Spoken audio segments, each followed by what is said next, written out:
Broadcasting live from downtown Las Vegas, you're tuned in to Gorilla Cross Radio. Yo, you tuned in to Gorilla Cross Radio.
Yo, what's up, and welcome to another episode of UNNamed Sports Show right here on Gorilla Cross Radio, streaming live on GorillaCross.com and the Gorilla Cross app. Make sure you download that for free.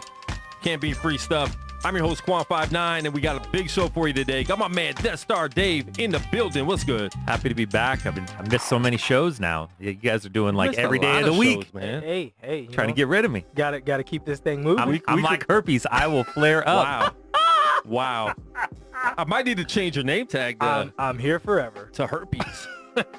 You never know when I'll show up. Herp Star Dave. Wow. Herp Star. Hey, I'm sure I've been called so much worse. That's scratch and sniff Dave. I mean, we started getting a lot of interviews last week, so it's like we had to bring them in when they could come in. So, what? Get the white guy out of here. Listen, start getting interviews. That's definitely not what happened. He's like, how come there's a black guy in my seat every show now? But listen, man, we're glad Dave's here because we got a lot of NBA to talk about today. We might give you some soccer time too. Oh God, that would be so nice. I'd appreciate And some that. French Open, a little bit. Listen, if you allow me French Open, I'll lose it. These are 2-minute segments. See, These are those quick highlight segments. But we got a lot of NBA to talk about.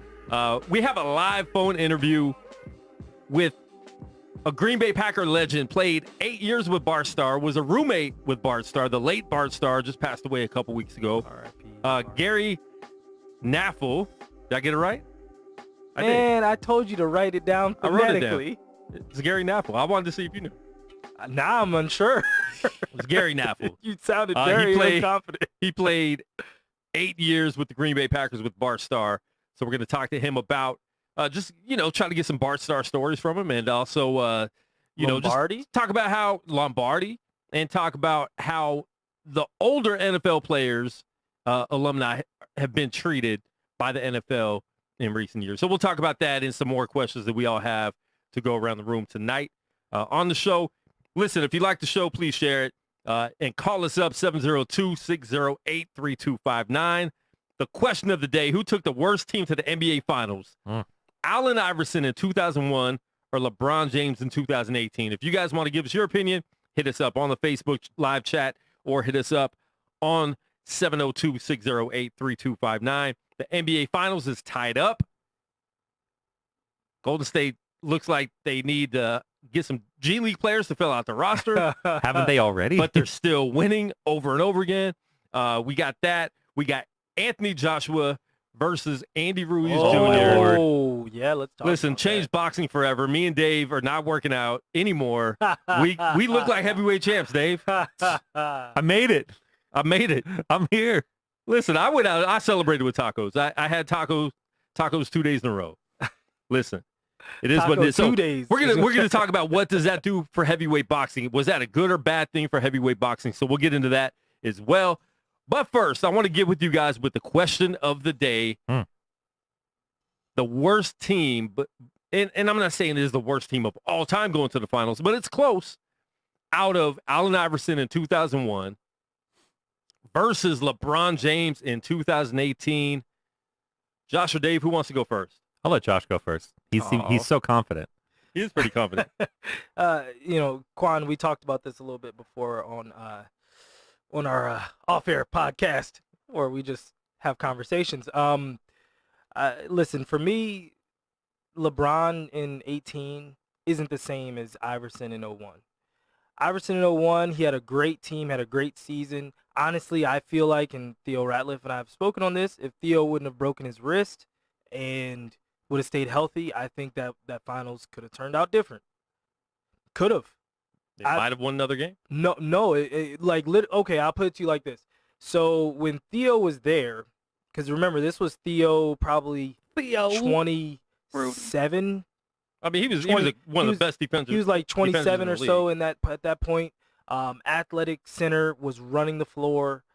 There really wasn't any slowdown to their pace. At that point, like before Theo got hurt, they had run off. They were the number 1 seed in the whole league. Yeah. They had a better record than the Lakers. Iverson earned his MVP that year. I'll just say that. When Theo got traded, when he broke his wrist and got traded to Atlanta for Dikembe was a more proven star, but Dikembe was old and he had been old. He had been old about 10 years already. He was old at Georgia. Yeah, he was old in Denver. Nobody knows exactly how old Dikembe is. Dikembe's 87 years old. But you know what I mean? But like he forced them to play a different game. Yeah. It helped them in terms of, defensively a little bit, but he slowed down their pace.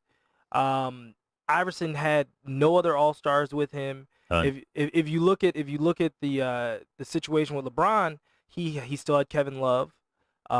He had J.R. Smith. He had players that had just won a championship with him. Is J.R. Smith a plus? Well, I mean, look, J.R. Smith at that point had championship pedigree. Like the team, no. Come on. What? Then I mean, if you start saying that, then you could talk about all these guys that sat at the end of a bench had championship pedigree. Well, I mean, no, but he wasn't just sitting at the end of a bench. He was actually a functional member of Madsen their had championship team. pedigree. No, that's a totally different situation. Mark Madsen was on the end of the bench. J.R. Smith was 6-man or starter. Shouldn't have been. Mark Madsen? No, J.R. Oh. Well, I mean, he did all right. He was averaging like 12, 15 a game. Yeah, but if he hit those 15, he probably killed you while doing it. His plus minus was 35. Negative 35. Negative 35. All right. Well, that's my take. I think it would be Iverson in 01. The worst team is Iverson in 01. Yeah. Okay. Well, the funny thing is, if you probably would have given me a different Shaq team, I might have went with that one. His 07 team.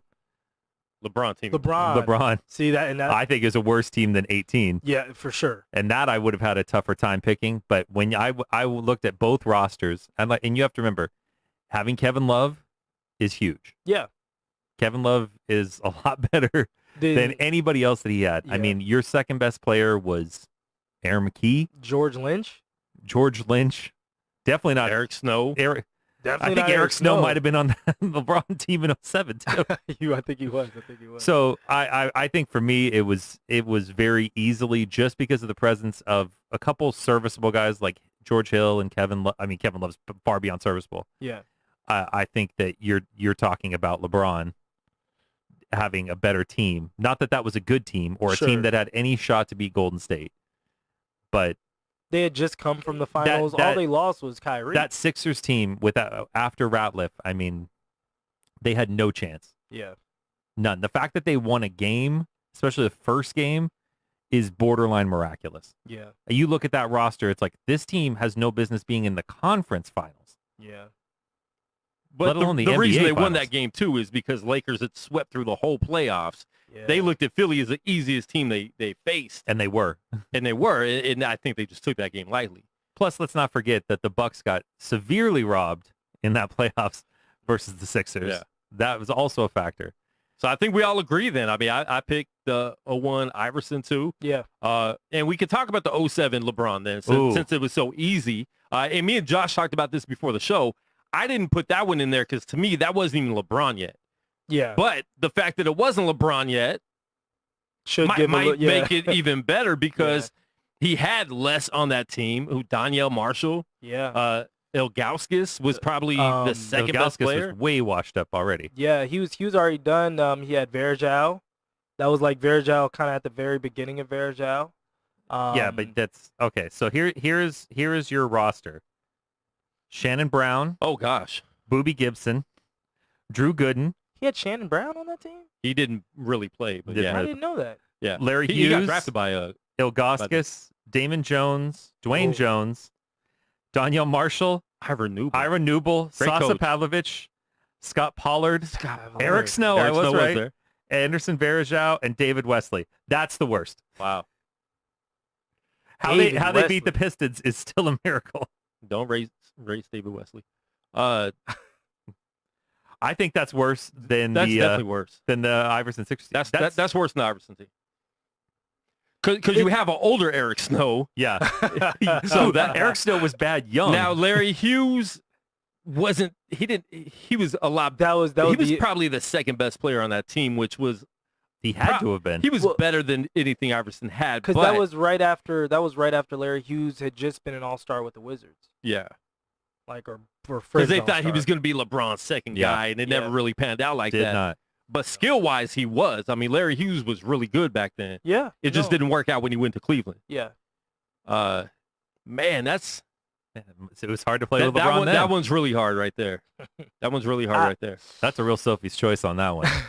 Those are some ugly teams. Well, you know what? I would probably give it to LeBron just because, to your point, Iverson was who he was at that point. Iverson was an MVP at that point. He had been in the league for 5 years, and you knew what Allen was at that point. You know what I mean? Versus LeBron, like we said, I didn't really take, I not necessarily didn't take him serious, but I feel like the hype train really got revved up for LeBron for real in the league anyway. Yeah. When he took over versus the Pistons. But think of it this way. When you look at it, all the teams in contention, like for all the years since Jordan, because you could throw in those Nets teams that Yeah. weren't going to win. I mean, they're all from the East. Yeah. Doesn't that tell you? The East is continuously just garbage. Like all the worst teams you could think of. Just inferior. You don't have to say But garbage. no, seriously, who He's was just snuck some victories in there. since the Bulls were winning championships? Yeah.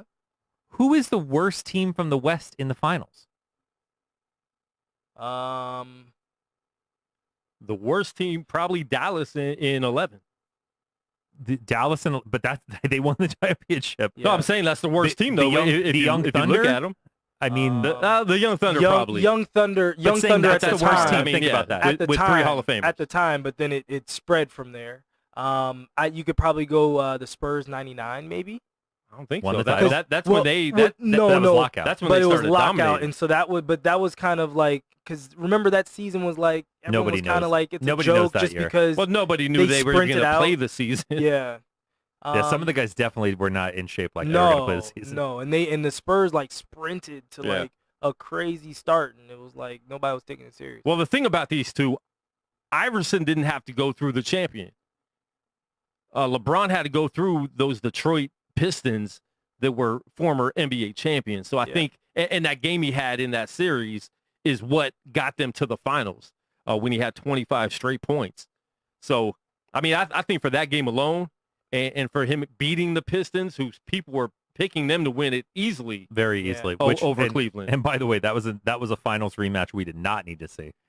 And the NBA didn't really want that either.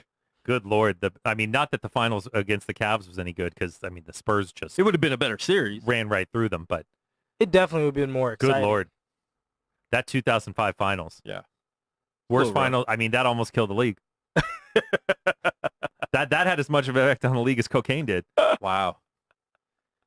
So we're going to get back into more NBA Finals. We're going to talk about the series between the Raptors and the Golden State Warriors. A lot of injuries going on in that series. A lot. Crazy stuff going on in that series. So we're going to be talking about that in a minute. But right now we are going to get on the line with Gary Knafelc, former Green Bay Packer. So you guys talk. I'm going to get him on the line. Okay. Fantastic. Yeah. So we actually ended up agreeing on that. Yeah. That was an upset. Oh no, yeah, I had a feeling you were probably gonna because I mean just because I feel like on both sides we all agreed on yeah. the I still think that 07. Yeah. Gary, this is Quan59 from UNNamed Sports Show. You are live on the line. out in Las Vegas. How's it going, Gary? Very good. Great, man. We're glad to have you on the show. We've been very excited to get you on. Green Bay Packers. You played 8 seasons with Bart Starr, correct? I was his roommate for 7 years. Roommate for 7 years. That's amazing. What was that like, man? And just condolences too. I know he just passed away recently, so condolences to your friend. How was that being, just being his roommate for 7 years? What did you learn from him? Oh, first of all, Bart was a very, very loving person, and he played on probably the wildest group of football players they ever played. They were all, we had some real characters. But see, I knew him even before Coach Lombardi came. Okay. Everything changed after Coach Lombardi came. Yeah. I mean, because see, Coach Lombardi didn't think that Bart was strong enough, or threw the ball good enough, or was big enough. So he brought in Lamar McCann. Now, when I was drafted by the Cardinals originally, the Cardinals had 2 draft choices, first and second. They drafted Lamar McCann first, and they drafted me second. So I got to know Mac very, very well. So when Coach Lombardi brought in Mac in, because Mac was big, strong, and threw the ball through a brick wall, but he was psycho. He just got well. Bart is I would think Bart would be the most opposite to Lamar McCann than you could ever find anybody. He was very quiet, very unassuming, and he wasn't a great athlete, where McCann was a great athlete. In fact, I will tell you this and take it the right way.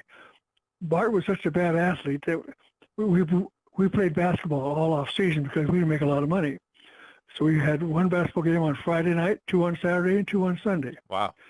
And we wouldn't let Bart play because he couldn't play, so we brought him along to sign autographs. That's all he did was sign autographs. That's smart. That's great.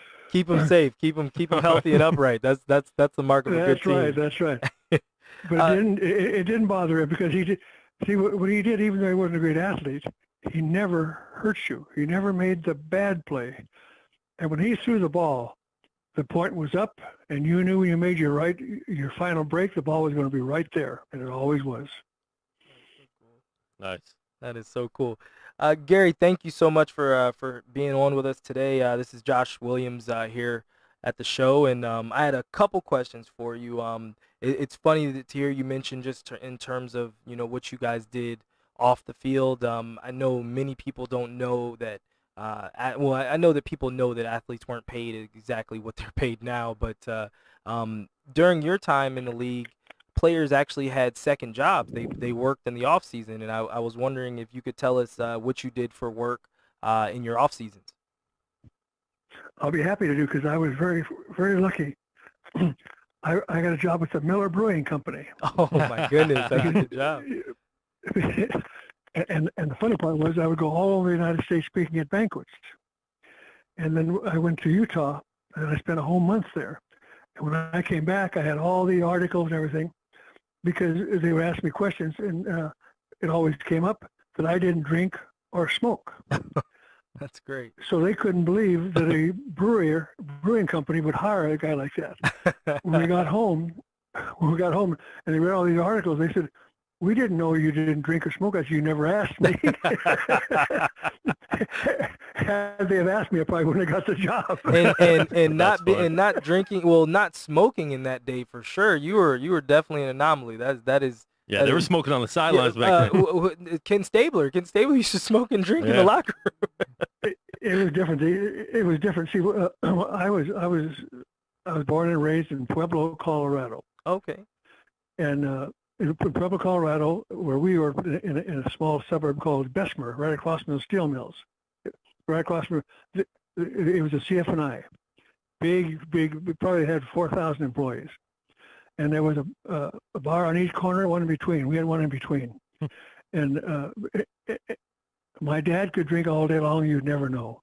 My mother would have 2 drinks and she was loaded. So that's why I never did drink.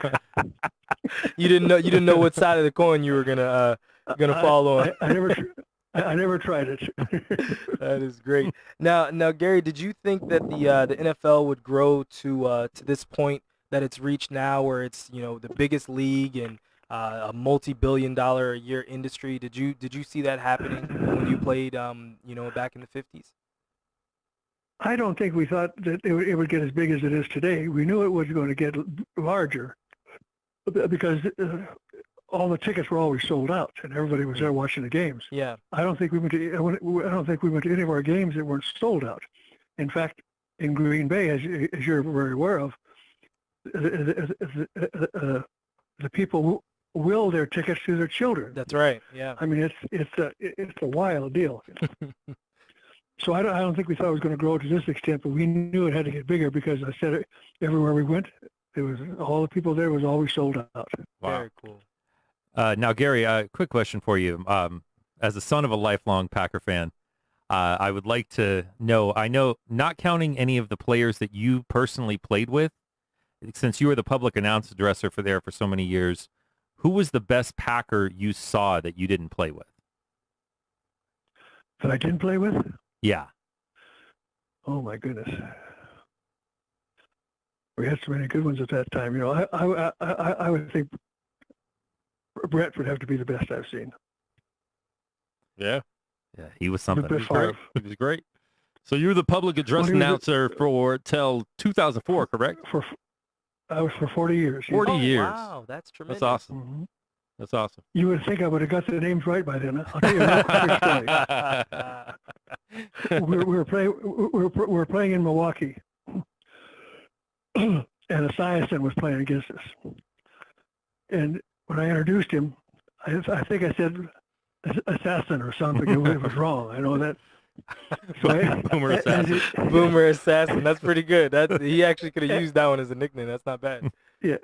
As he was coming onto the field, he gave me the you know what. Oh, no. Oh, no. Now So taking the field. Yes. So I made it a very, very, very strong point that after that, whenever he made a play, I did his name correctly every time. Oh, that's great. That is so great.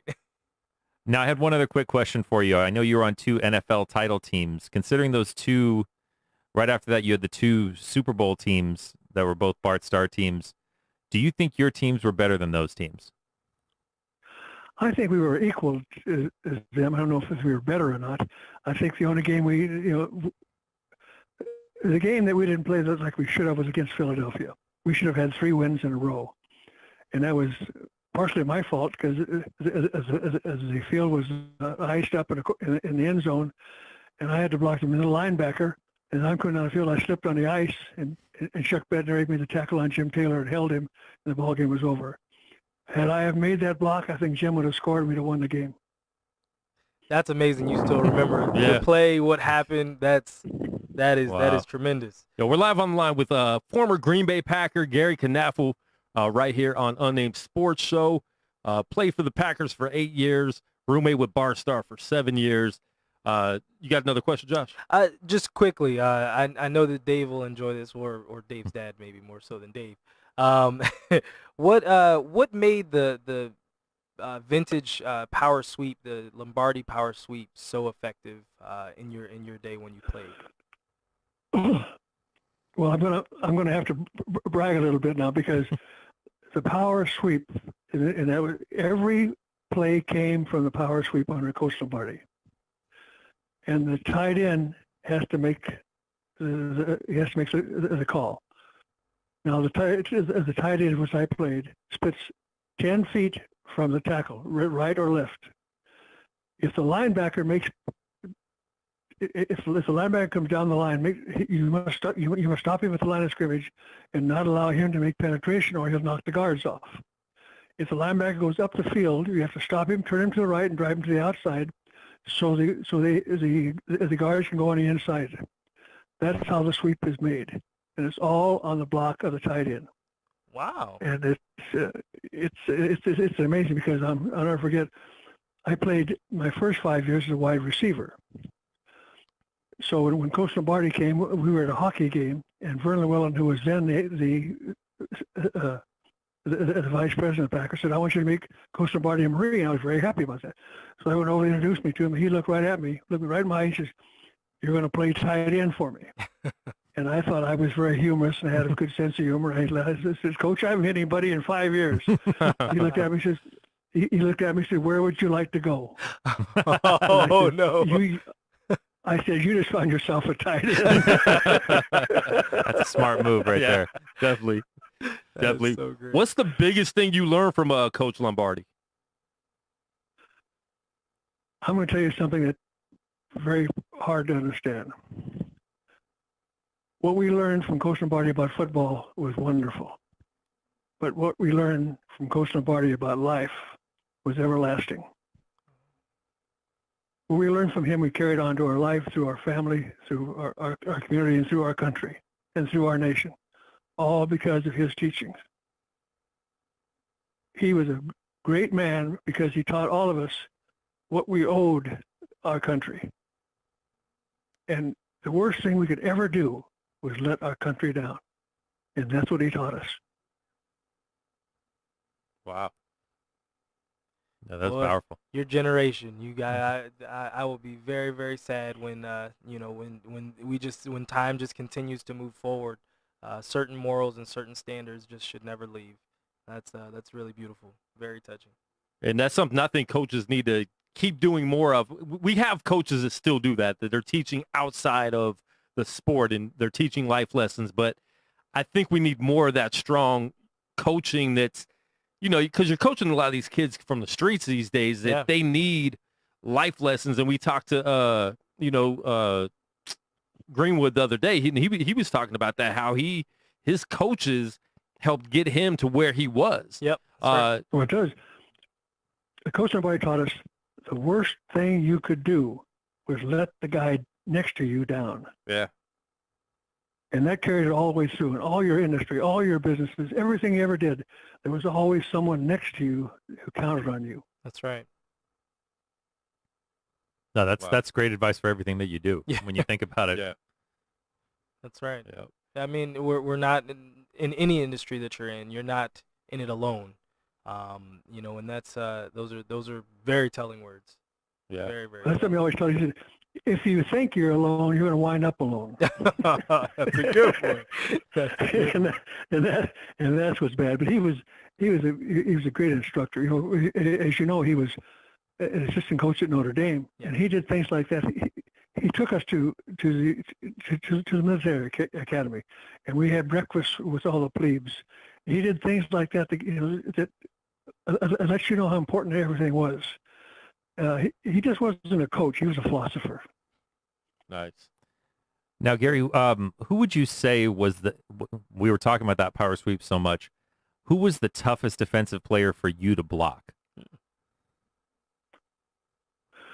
The Bears had a guy by the name of Doug Atkins. He was about, maybe 6'7", 6'8", maybe about 280 pounds, and was he was skin and bones, just real rough, hard guy. So I had to block him all the time. So when I'd come down, I would hit him because he was too strong at his shoulders. I hit his legs and I'd hook him and I'd hold him. And one play, he looked at me. He was from the South, and he had a real high voice. And he said, "Gary, you hold me one more time, I'm going to kill you." So the next play I held him, he took his right hand, put it in my shoulder pads, left hand put it in my rear, picked me up, and threw me 10 feet. Oh, my threw me goodness. 10 feet. Oh, my goodness. It was like a little kid. So next play, I held him again. I'm gonna be here all day. It was Kept getting thrown. Very bad. What team did he play on? The Bears. Oh, okay. The Bears are always one of our biggest rivals. Always. Yeah, a couple times a year, every year. That's right. I wasn't sure if it was the Bears or the Bears or the Lions. It's been like that for a while. That's right. Forever. Well, you have to understand now. When we played, we had a whole month of 2-a-day practices, and we scrimmaged every afternoon. We had 6 preseason games and then 13 league games. Oh, wow. I could run all day long. Six preseasons. These kids now are they're We're just all in great shape. they're just too spoiled, aren't they, Gary? You let us know what you really think of today's players. Yeah. Well, it's not the same game. They don't work as hard now because they don't have to. Yeah. And I'm just thinking of two-a-days and then scrimmages against the defense that you guys had out there. That had to be a lot of work. You had to dislike some of those guys on the other side of the ball by the end of training camp. Oh, that's great. Training camp was very, as I said, because we had scrimmage every afternoon. It was not a lot of fun. No, man. What do you think the biggest difference is in today's game from when you were playing? Let me think this without being ridiculous. It doesn't mean as much to them. They have too many other things. They make millions of dollars. In fact, most of them are happy when they don't play. Yeah. Our group was just the opposite. We were not happy unless we were playing, even though we didn't make so much money. Yeah. I loved to play football. We all loved to play football. It was a way of life. We did it in high school. We did it in college. And to have the opportunity to do it in pro was fantastic. It would come in and says, if you had to pick out what you wanted to do in life, what do you want to do? I'd say, I'd like to play football. That's what we got to do. Very, wow. Very cool. Gary, do you? I couldn't wait for the games. Yeah. I bet not. What do you think, Gary? Do you think that the position of tight end has changed so much since you played in the league? I know with Kellen Winslow in the '70s revolutionizing it, but just in terms of now the Gronks and all the different great tight ends that are in the NFL now, did you see that coming in terms of how they're utilized and where that's going to Yes, I go? did. See, Coach Lombardi believed in the tight end. In fact, again, at the risk of being misunderstood, our third down plays were probably based on the tight end. I'll give you an idea. We're playing in Pittsburgh, and we have what we call a strong side zone. They're playing against the defense. Always going against the tight end side. Okay, if you have a strong right, the tight end is the right hand side. All the backs would rotate to the right, and the linebackers would go 45 degrees to the left, and that's how they covered all because of the tight end. So this one game we're sitting there, and Lamar was the quarterback, and as I told you before, Lamar wouldn't listen to anybody. So I was sitting on the sideline with Bart. He and I always sit together. And how Coach Lombardi heard me, I don't know. But the second half, he started Bart. The third play of the game, Bart threw a big turn in, about 15, 18 yards, bingo, first down. Anyway, we did that all day long, and we beat them by 2 touchdowns. Now, on the way home, we were flying back to Green Bay, and Mac got a little drunk, not feeling too good. So we're all staying in a club called Mancy's, and Bart, Boyd Dollar, and our wives were all sitting together. And Mac came in, and he was drunk. And I jumped up and ran over to him. I said, "Mac, now Coach Lombardi would not have started Bart next week. He'd have started Mac. If he'd have done well, he'd have played well. If he hadn't done well, then maybe he'd put Bart in. But he would not have started. He would not have started Bart." So he says, "I'm going to tell that Dago so-and-so."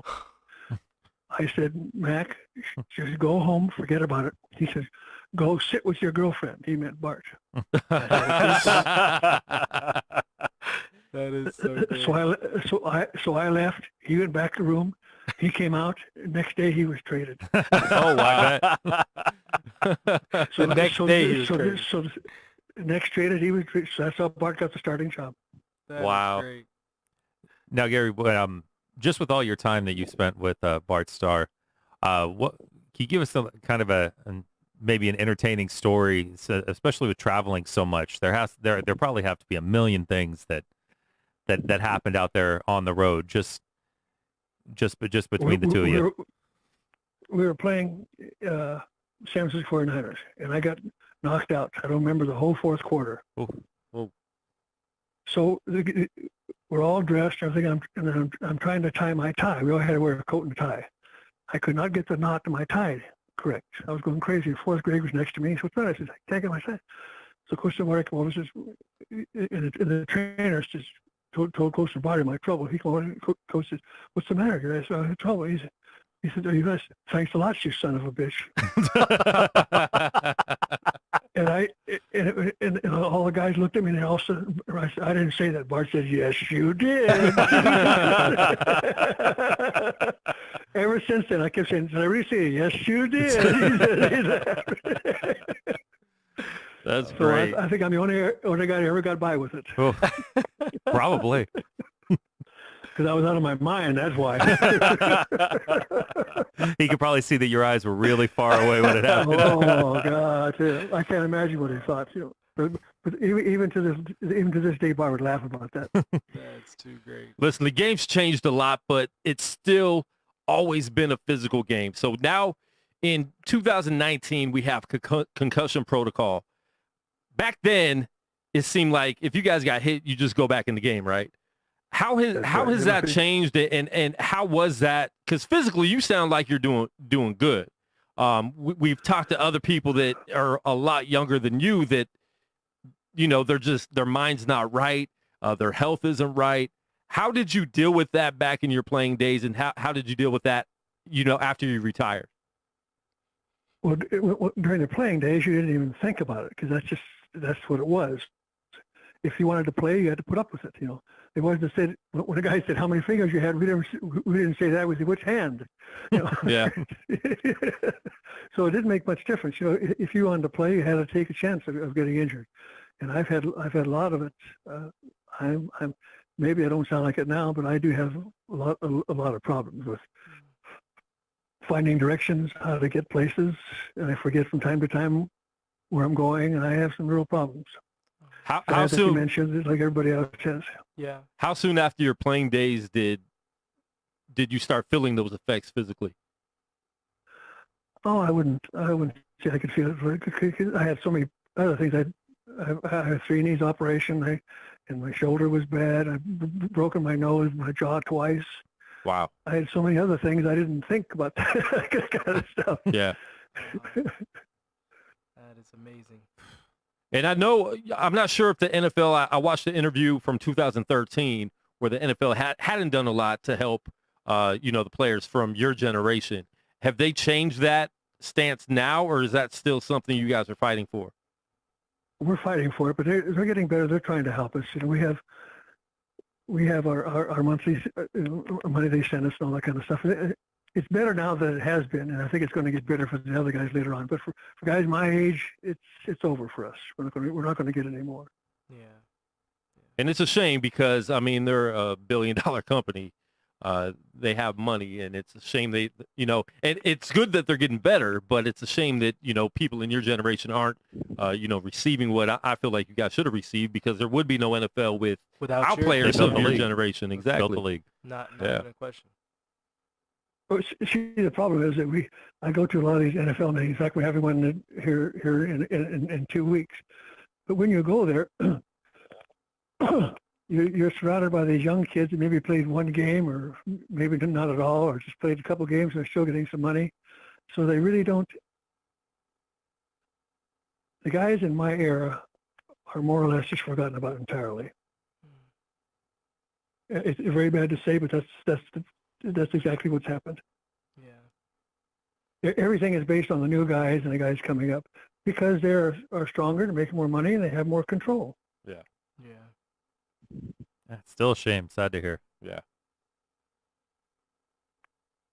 So you're talking about a multi-billion dollar Multi-billion. industry, and like I said, you guys took it from the point when the college game was more important to actually making the NFL far more important. Yeah. But it comes down to it though. Would I change? No. I'd done the same thing over again and be tickled to death to do it. Wow. And that's good because a lot of players, former players do have that stance where they wouldn't change anything, even with the physical issues they deal with, because they did love the game so much. But I think you see some people, And, it's their choice. They're retiring early because they don't want to deal with that. They don't want to deal with those injuries. And they're making enough money to be able to retire early. Sure, they can do that. Now, see, I played 10 years. I played 9 years with the Packers and 1 year with the 49ers. And, and in the last year was all I could make. I think I was really through with him because I couldn't hardly run anymore. Yeah. Wow. Very impressive. Wow. So we got Gary Knafelc live on the line right now, man. We definitely appreciate you calling in and talking to us. Well, I appreciate you being able to pronounce the name correctly. That's unbelievable. I've been called everything but Smith.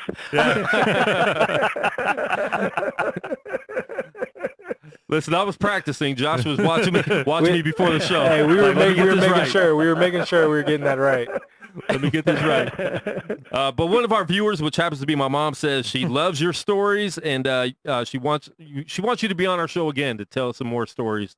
She loves the old school Packers and Steelers, and the original teams in the NFL. So the listeners are appreciating these stories, and we'll definitely push this out there for the replays and podcasts and all that. But we definitely appreciate having you on, and we wish you good health and just blessings. In your life, and we hope to get you on again sometime soon. I'd be very happy to. Thank you very much. Thanks you, Gary. So Thank much, you. Gary. Take care. Wow, great interview, guys. That was man, you talk to those guys, man, they went through it. Because a lot of times we think with any of the sports, it's just all the injuries and things like that happened on the field or on the court. But you think about their travel. Oh, and the fact that they're working in the off season. That's right. Working regular jobs. Yeah. No, most were salesmen. Not flying, he had a not great flying gig. at all. Yeah, He had a great gig. Like his gig actually basically allowed him to just continue to be Gary. Yeah. That was a great gig. Most dudes were like milkmen, salesmen, car salesmen. Yep. A lot were car salesmen back in those days. It's a totally Can you different imagine era. that? Yeah, no, it's a totally different era for sure. Like, because NBA players are doing the same thing. Like, Wilt was like one of the first dudes that really was getting paid. Yeah. Like, where it was like, and he only was getting 80, 90 grand a And year. poor Latrell Sprewell in 2005, man, he couldn't even feed his family. Yeah. Well, Patrick Ewing told us we make a lot of money, but we spend a lot of money. It's very true. Latrell turned down a 3-year, what was it, like 3-year, $45 million extension? It was solid money. Yeah. It was definitely solid. Well, because he money. couldn't feed his kids. Had to eat. Hey, man, got a lot of kids. you have a lot of kids. But he was no Sean Kemp or anything. Well, I bet turned down the extension gave him a lot less food money, too. Yeah. Yeah. Because that was the end of his career. He didn't play anymore. That was it. After that. Yeah. He should have taken that deal. I think he went into depression from the stories I've heard. Yeah. He was. That's what you call Couldn't get a getting hold of him or bad anything. advice. You see that. That's another story you see through years with athletes is, look at Scottie Pippen. Scottie Pippen got his agents destroyed him, and the Bulls people were smart, and they just raked him over the coals. That's why he has like that team ambassador job for life. Yeah. Just because they know how badly they treated him. Yeah. Listen, we just had a dope interview with Gary from the Green Bay Packers. If you guys missed it, please download the podcast, listen to the podcast. Really great story. We're going to have that, just the interview outside the whole show, tagged up there for you on social media, so you guys will be able to catch that. So if you want to hit us up, call us 702-608-3259. Once again, the phone number is 702-608-3259. We did just have a caller. If you did call us back. We missed it. But man, that was a great interview, so make sure you guys check that out. Again, one of the things I love is when you talk to older players, it's never the top guy in the league that they talk about like being their most difficult to cover in basketball or to block in football. Oh, yeah. It's always like a guy that usually they saw a couple times a year. Yeah. And that guy, for whatever reason, just had their problems. knowledge. Under their skin, Yeah. No, That's true. That always fascinates me. That's true. All right, speaking of basketball, the NBA Finals are tied 1-1. And listen, I said it. I said Toronto had to win the first two games to even have a shot at the series. I'm still sticking Toronto in 6 because that's what I called. You know, I'm not going back on that. But I also said that they had to win the first two games to even have a chance in the series. Listen, if Kevin Durant is really coming back in game 4, most likely, I don't think he's coming back in 3. but he'll be back. It's a wrap. Clay is saying he's going to be back Wednesday, but we don't know what that hamstring looks like. Clay's going to play. Clay, if that hamstring's bad enough, they're not going to let him play. I'm not sure that that's true because you have to remember Clay is known like undercover as like an injury fighting machine. Like everybody, like people that really know are always like, you don't understand. Clay just like he just plays. Now your problem becomes if that hamstring is that bad. He may be playing, but how much can he push off? And you don't want to go from a pull to a tear either. True, but I mean, you may not be able to stop him at that point. And plus, Clay is so low key. Yeah, no. That people he'll just deal with it. And the thing that got me yesterday is the fact that all these things happened. Jordan Bell goes out. Looney. Looney. He separated his shoulder. Looney goes out. Yeah. Then Klay Thompson goes out. Kevin Durant's already out. This is Steph was not 100. He looked like he was going to have a flu game at the beginning of the game, which I think he just needed to go back, handle business, and he came back fine.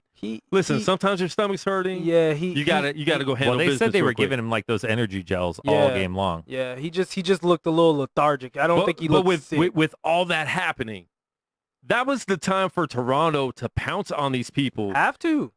Not a at question. home, and they didn't do it. Well, they kind of did in the first half, but then they let the Warriors come out in the third quarter.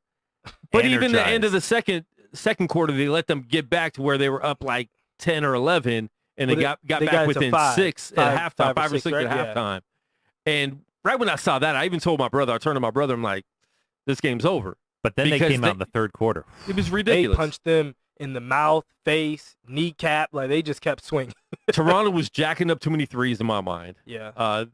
They just took bad shots and they looked out of it. And it's like, we all know what Golden State does in the third quarter anyway, so that's fine. But then in the fourth quarter, you still had a chance with all that pounding they you played took. Great D. Once Clay went out and everything. Yeah, it changed everything.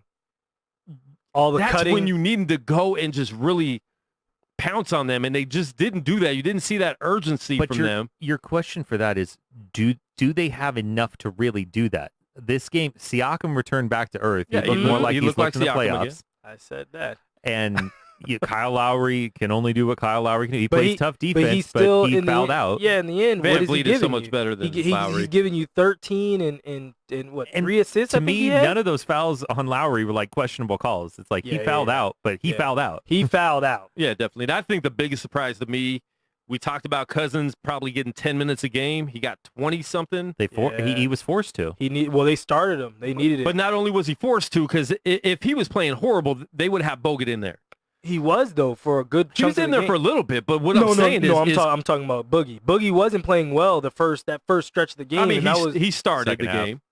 Second half is when he started playing better. But the fact he even got... he got 8 minutes the first game, and I think 21, 22. 20 plus. He had, what, 10 and 7? 10, 7, and 10, 7, and 5? He almost had a triple-double. He had 6 assists, 11 rebounds, 10 points. Yeah. Listen, and Draymond was right on the doorstep. We did not expect that from Draymond. He's balling. Man, when he is engaged like this, the way he plays defense is phenomenal. And he had to, because if you're calling yourself the best defensive player of all time, and then you let Siakam do that to you in game one, what he said after the game is like, he'll never play. He's not going to play like that again. That's on me. And he proved it. I mean, I like when players do everywhere. He was, every time you looked up, he was there. He was on every player for the Raptors. He covered everybody. Yeah. I only saw one bad play when he just let Kawhi Leonard get past him. Other than that, but I mean, considering the fact that he was all over the court on every type of player was... Yeah. It reminds you when people are like, oh, is somebody really going to give like Draymond a max contract? It's like, well, if you play like that, probably. He means so much to what they do, and especially with all the injuries they had, he was holding that together because they weren't scoring down. Neither team was scoring at all. But I mean, the Raptors weren't scoring because they were playing great defense on them. I think the Warriors weren't scoring because they were missing. All right, what do you think about the Raptors? I'll quote Steph Curry, janky defense in the fourth quarter. I loved it. I love stuff like that. I love people throwing crazy basketball wrinkles at a time when you would never expect it. Because who in the history of the NBA Finals. has ever thrown NBA Finals, NBA period? Who's ever thrown a box and one out there? I don't think I've ever seen that in the NBA in my life. And it was fantastic. And you could tell no matter what Steph says about it shook him. it messed him up. Yeah. Well, not that it messed him up. He had 4 people on him at one time. There's only so much that man can do. And Van Vliet, I was like, Steph, if you do the between the leg, behind the back one more time, Van Vliet's sitting on it. Because basically he kept doing it right into Marc Gasol. And it was like, Steph, you can't keep coming back to that crossover. Especially such a smart defender like that. Yeah, you can't keep coming back to that crossover. Like, you either have to ride Gasol and go that way, or you've got to change it up. But, like, you can't just keep coming to that same crossover, because Van Vliet was like, as soon as it comes back around, I'm pouncing on it. Yeah, Van Vliet, and even the announcers brought it up well. They were talking about in that jump ball. It's like Van Vliet wasn't even looking at the ball. Van Vliet was looking at Steph. Yeah. The whole time. It's like he wasn't even looking in that direction. I think, to answer your question, as far as that defense is a great defense, but at the other side, the reason that you don't see it in the NBA is because there's NBA players on the floor. Correct. So when you can't even try to deploy that kind of defense, and that doesn't work if Clay and KD are there. They would never try that. They did that only because, which is great coaching by Nurse. They didn't win the game, but that's great coaching to see that and be like, look, these guys, Iguodala's going to have to hit that shot to beat us. You know what I'm saying? I said that to you guys last night. I said this Toronto team is so well coached. No, they're well coached, but I put that on the Warriors. Like, literally, Draymond would catch the ball at the top of the key and not do anything. Yeah. Iguodala would catch it on the wing, not do anything. Boogie would catch it and they would have 8 to 10 feet. And it's like, bro, drive. Or if you don't want to take the 3, pull into a mid-range. Yeah. That's why I keep saying mid-range is not a bad shot. Like, if you're going to get 9 feet, not God, like take a dribble and pull up. Hit that. I know. Yeah. So, I think that it was great coaching, and I think it was more momentum, and the Warriors allowed them to continue to just hang in there. And it was like, bro, you guys need to attack. They did take advantage. Because Steph can't score. Steph didn't have any points in the fourth. Your problem. He didn't have any? None. No. He had 20. He had 23 at the end. Because remember, it was Clay. That fourth quarter was a rock fight. Yeah, Clay had. Wow, that was good. Clay had 25 at the end of 3, and Steph had 23. And I was like, okay, Steph's gonna get to 30. And then they ran that out there, and he didn't score again. He didn't even get to the free throw line. Your problem now is that's the fact that they didn't win the game with that. Yeah. You can only play that card once. That was especially since other players will be back one. Yeah. Like I said, as we've said, if Clay or KD's out there, that's an impossible defense to play. You'll get roasted so quickly that you won't even know what happened. You'll be down by 20 and 2. Yeah. Seriously. But I think also at the same time now you've done it. Yeah. That's the kind of thing that's a one-game trick. Yeah. Because as you said before, against NBA players, can't do that twice. No. It can't be done. You barely got through it once, because Iguodala he's out there on one leg. Yeah. But Boogie's out there on one leg. Your key is that Toronto team has so many plus defenders. Yeah. Well, length too. They have length and plus defenders. But even their guys that aren't long, like Van Vliet and Lowry, are good defenders. But then you add Marc Gasol is one of the smartest defenders that walks the earth. Yeah. Siakam is he hasn't even figured out how athletic he is. Athletically stupid. Kawhi Leonard is one of the greatest defenders that's ever walked the earth. Yeah. And Danny Green is a high level defender. Yeah, and very smart. So you look at all these guys, and especially like Danny Green, been in the big moments too. Yeah. You look at all these guys, and it's just for them to employ any other team employs a box and one, you're like, oh man, it wouldn't matter if it was Steph by himself out there with 4 G Leaguers. They would light it up. But that team doing it, it's like, oh no, these guys have probably drilled for a situation like this for so long, and they sat on it and sat on it and sat on it, and you knew I have the personnel that can actually make this work. Yeah. You think Milwaukee could try and pull something like that off too? I think Milwaukee has enough as well. Maybe not with Lopez on the floor, at least for me. Not with Lopez on the floor. You'd have to probably have Giannis at the 5 in that case, and Bledsoe has to be playing the good version of Bledsoe, because Bledsoe's the 1. Yeah. He has to be. Yeah. Yeah. Other than that, they have enough guys that I can mean, do it. he was all NBA defense. Why wouldn't he be? Of course. I don't even want to talk about that. But all I'm saying is we also know that Eric Bledsoe doesn't show up all the time. Jerome and when I told Jerome that, he was like, huh? And I was like, yeah, he got all NBA. Bledsoe had a great season defensively. All NBA? Jesus Christ. Do you think he should have been first or second team? Bledsoe had a great defensive season. This is what he's capable of. Well, when you just see, can't guarantee it. Well, when you see that, like, because I forget who was second team. Like, when I saw the people, like, Paul George was second team. Paul George was first team. Was he? Yes. Who was on the second team that got bumped where I was like, you put Eric Bledsoe ahead of him? It was the record. Yeah, That's all it is. NBA does that a lot. Where In the regular season, Eric Bledsoe played up to his. The thing about Bledsoe is he's very strong. Yeah. He has cartoonishly long arms. Yeah. And especially for his size too. He has always had the ability to be this defender. And when he shows up and plays defense, he literally is one of the best defenders in the league. But do you think he did that for the full season? Wasn't he hurt a lot of the season? No, he didn't miss not too this many year. games. No. No? Yeah, He's looking for a check. So Eric Bledsoe played this season. definitely. That is too funny. So I'm just pulling up real quick the second team because for some reason I just can't remember who was on the. I can't remember who was on the second team, but somebody got bumped down. Yeah, we'll get on that. It was Drew Holiday Okay. and Klay Thompson were the guards.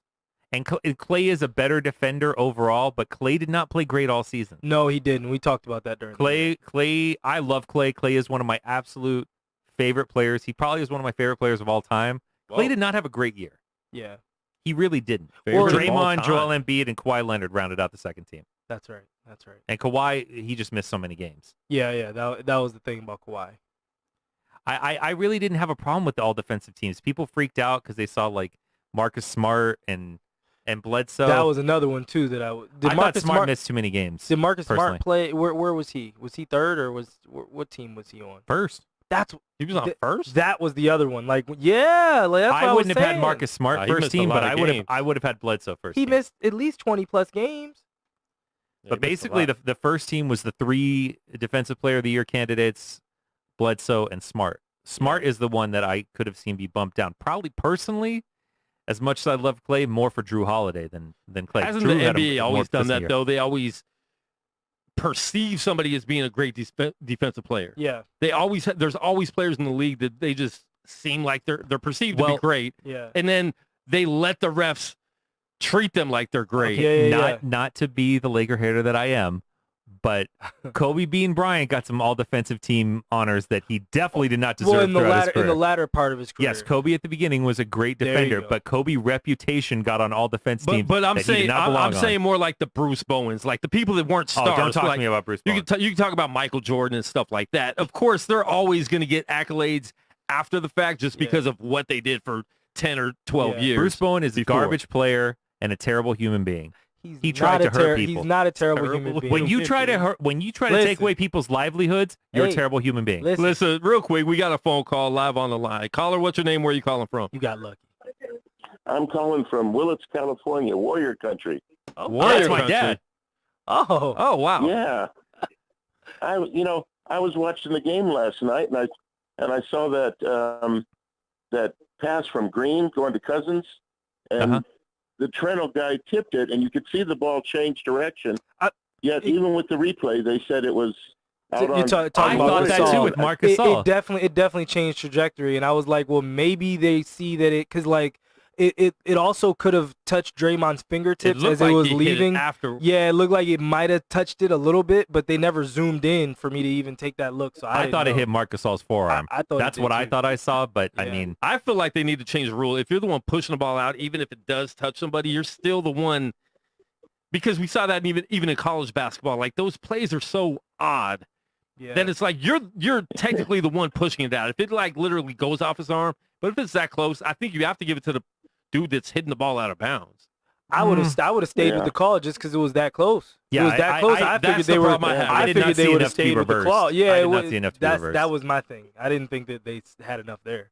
But they looked Well, at the score. It seemed like it just seemed like throughout the whole game that it was the refereeing just seemed to be favoring Toronto. It's almost like there was something going on there because I see a lot of there towards the end when Seth Curry had the ball and there was just a few seconds left, and those guys mugged him, and there was no foul call. And I'm like, what's going on here? And I just thought that it was kind of ridiculous to see. Well, that officiating crew has 3 guys notorious for working to keep a game close. Oh. So whoever was up at the end of that game was going to have problems either way. So I don't think they would favor Toronto, and I don't think they'd favor Golden State. They favor a close game. They favor the spread. Oh. Yeah. Like you would think they have bets on the game. Oh, they do. Yeah, what about that other championship that's going on, The College World Softball World Series. If you watched any of that? My dad is a huge softball fan. I can't, incredible plays. I can't I mean, say girls that I have. catching the ball over the fence and pulling it back in and diving all over the place. I mean, it's been something to see. I did see Now, that. You ought to check it out sometime. I did also see the girl from the catcher from Texas go to throw somebody out at second and drill her pitcher right in the face. It looked really bad. Oh, that was bad. The catcher was looking at the one who was walking out of the, pitcher was looking at the one walking out of the batter's box and didn't pay attention and Not took at all. the ball right in the face. Yeah. That looked Oh, terrible. that was sad. Yeah, I mean, UCLA she came back the and next day, but she couldn't play. Yeah, I bet not. UCLA and Oklahoma. Oklahoma, they're tied 1-1 right now. I've been really into that game. Oh, I haven't got to see it yet. Yeah, I'm going to have to turn it on here. It's on but right now. Thanks for taking my call. I appreciate this course. call more than any other Dude, call. thanks for calling in. All right. Well, bless you guys. All right, All have right. a good one. Same to you. Bye. Bye. Wow. All right, now what My dad happened is to a you? longtime softball coach. What happened to you? Because you're the Oh, I'm polar nowhere opposite near of as your good of a dad. person as that Your guy. dad is. Oh, he's way your, different. Your My dad dad's is a my dad's the sweetheart. best. I'm Listen. terrible. Oh my goodness. I like Dave's dad. I don't like Dave. Oh my God. Trust me, everybody's like that. Yeah, Dave, but wait, a slight glimmer of it came out. Dave goes, "Oh, that's my dad," and I was like, "I've never heard him make that sound before." That was great. We've never heard that pitch, Dave. Never heard that before. There you Oh, go. that's my dad. We got a pitch from Dave we never heard. He's the best. That was perfect. Listen, I've met Dave's dad. I actually did some ministry at Dave's dad's church in Boonville That's when he was in Boonville. That's right. back in the day. And great people. They fed us a lot, and that's all I care about. Yeah, as long as you feed us good, They're we're good. first for that. They love it. That's too good. They're everybody's parents. That's Yeah, really That's good people. Man, I'm glad he called in. Yeah. He needs to call in more often. We got his number. We're going to just start calling him. UCLA and Oklahoma's tied 1-1, bottom of the second for all those. Yeah, he is he coached softball for a lot of Coach He is softball? a diehard softball fan. Like, this is his favorite time of the year. It's Like, you hard know for me to with watch the NCAA softball. tournament? That's him with the With college softball tournament. softball Oh, World yeah. Series? Wow. That's cool. Actually, he might love it. He might love that more than Yeah. All Then I love right. it. Moving back to the NBA, Game 3. Does Toronto have a chance? Game 3 on Wednesday. Yes. Yes. they have. I need to see who's playing. Well, I'll say this. I'll say this for Toronto. Now, 2 things. First thing, they have a chance, if their role players show up on the road, which they have not shown. I doubt it. And they Which didn't they- really show up at home yesterday. No, yesterday. Game 1, they definitely showed Game up. one, they Oh, showed up. Game 1. But they showed up in Milwaukee there in Game 5. Yeah. In Game 5, they did. But I think they have a chance because Toronto has been playing with superior passion to Golden State. Golden State but I mean that's Golden State. They've won. They've allowed themselves that cushion to just be like, oh yeah, we can turn it on. But right Josh, don't you think some of that passion is being fueled by that home crowd? Because that now. crowd Yeah, oh yeah, was one of the best NBA Finals crowds yeah. I've seen probably since the Warriors' first run. Mm. Because the Warriors are so big now that They're it gets corporate champions. money. Yeah, they're champions. But I'm just saying a lot of the good old school, like the Warriors used to have the best fan base, Yeah. and they've kind of been priced out. Yeah. But like that Toronto crowd, priced out. Oh, they have. Yeah. that Toronto crowd was the best NBA Finals crowd I've seen since that 2015 And I run. can tell you that they've been priced out. Those tickets in Toronto, my girl made $30,000 on 2 tickets. Oh, I bet. Like legit. Because it meant everything. Yeah. And the thing is, they still have Kawhi leaving just looming over them. I don't know if he's leaving. If they lose If the they series, win- he's If they He's win leaving. one more game, I think it's about 80 80-20 he stays. Listen, when they win, I'm like, Kawhi's staying. When they lose, I'm like, these guys are horrible. He's not staying with them. And I've talked to New Balance because I'm trying to get New Balance for my stuff. I talked to New Balance last week when I was in Toronto. They don't mind him being there. No. So They don't care where he is. No. Because and I can't remember if we talked about this on the show. They do care because with him being there, he has literally a whole country behind him. They are Canada's team. Yeah, and that was what happened with Jerome. Whereas if he goes to LA or he goes anywhere else, LA, if he goes Competing with everybody. Yeah, if he goes to LA, he's head up with LeBron.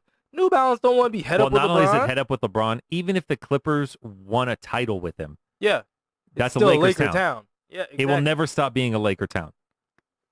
Shoot, it could. Let me tell you, it could. It could if people start dying off. It could. The Lakers been around a long time. The way Lakers I are going that, right now. Listen, it would take the Clippers to go on an old school Celtics 8 straight title or 8 titles in 10 years and all run. it would take is one good Laker year. It was like, we're back. That's right. We're back. We never left. All right, I think I'm giving Toronto a chance. Same thing. I got to see who's playing.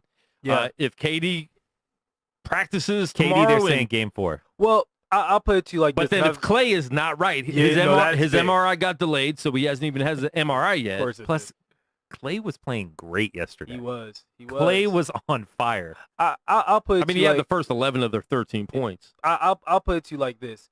KD comes back, that's 20 to 30 points that you have to account for. 20, even if you just go on 20. I wouldn't say 30. Yeah, but, you know what I mean? But just in terms of who he is, if he's 80%, he can still like Kawhi right now is 75%. But he's still going out there and getting 30. Just remember that also he's their absolute safety valve, and especially against a good defense. First off, Kawhi has to cover him. Yeah. Exactly. So you freed up Kawhi because a lot of times Kawhi hasn't even been covering like Clay. Kawhi's been covering Draymond and helping and being everywhere. Just being everywhere. And if KD's on the floor, he can't do that. That's no longer. You can't put Siakam on KD. They can try. They can try. He's got too many. KD's too smart. He will get cooked. Now I want to ask a question. Is there pressure? Like you're talking about the home crowd. Was there a lot of pressure for them to play better in front of the home crowd now? Do you think they might be a little more relaxed for game 3? Because I feel like Toronto might be more relaxed for game 3 a little bit. I don't think the pressure was based on the home crowd. I think the pressure is we can't lose games here. Yeah. Because we're home. I mean, that it maybe not the home crowd, but home court advantage. Yeah. I think there's pressure from that, but I don't think it makes them play looser. I think it's just pressure from them playing the champs.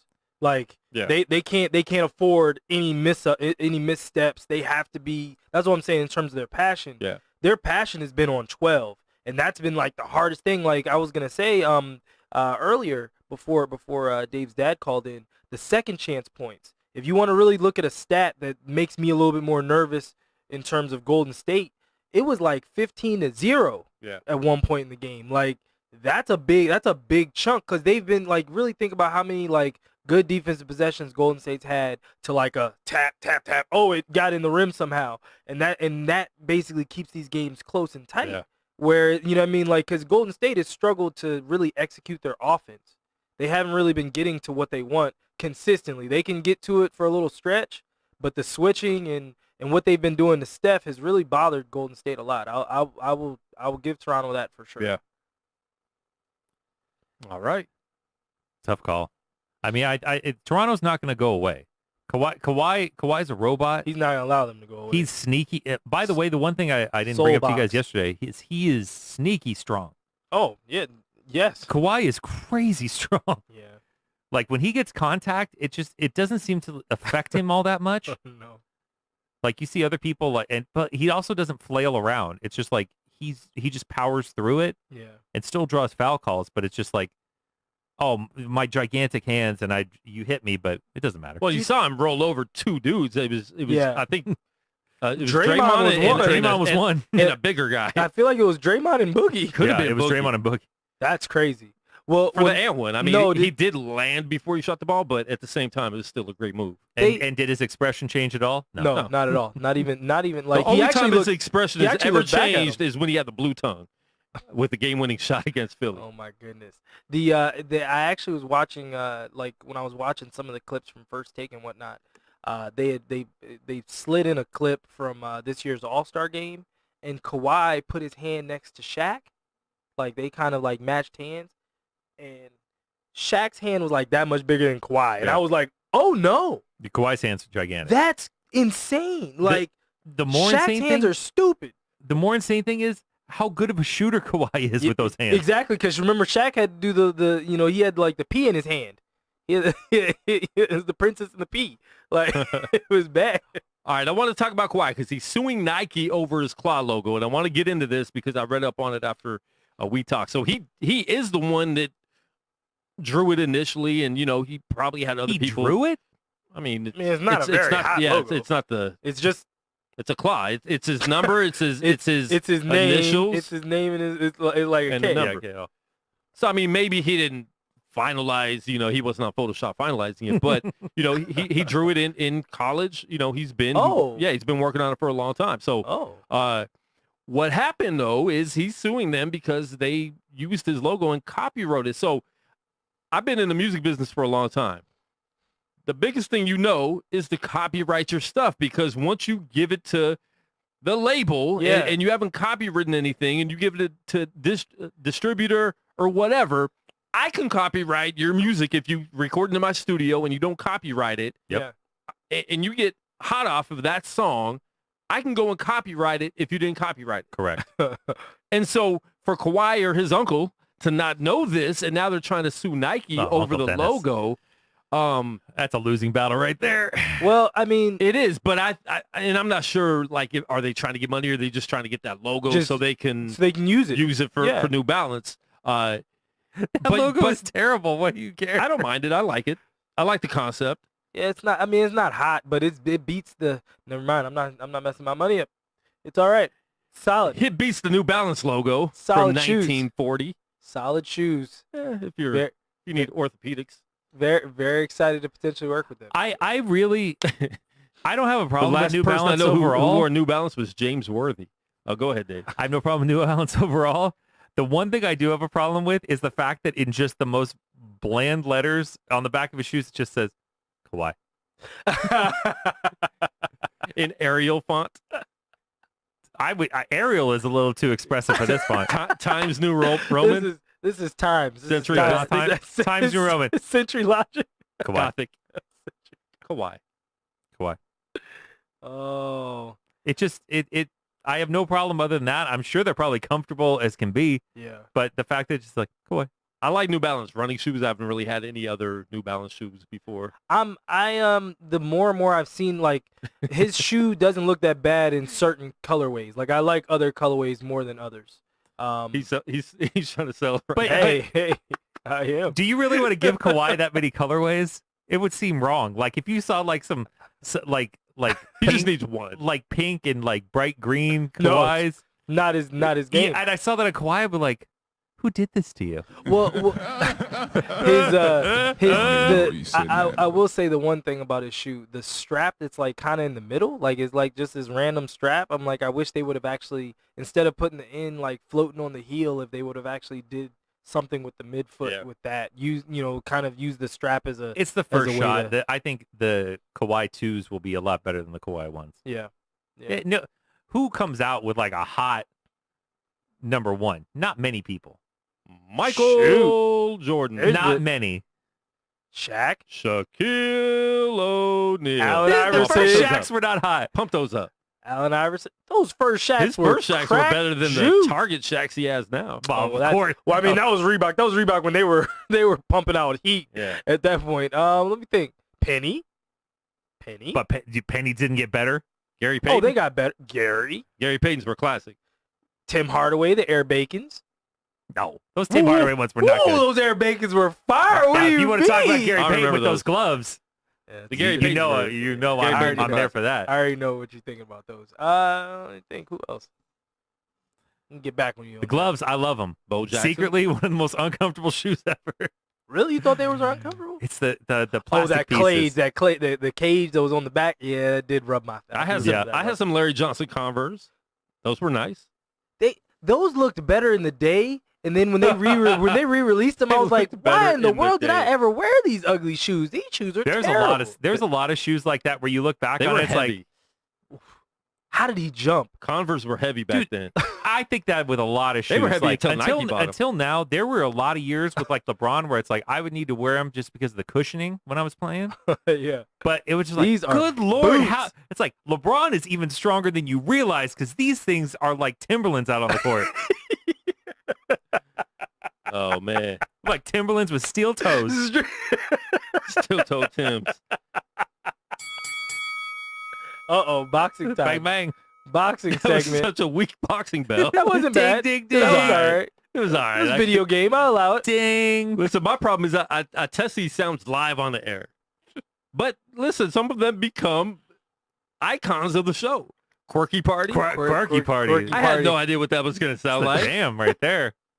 I miss Quirky Party. I know. I'm mad. See, Josh, you came around on it. No, it's because I'm sitting in this seat. It's a quirky seat.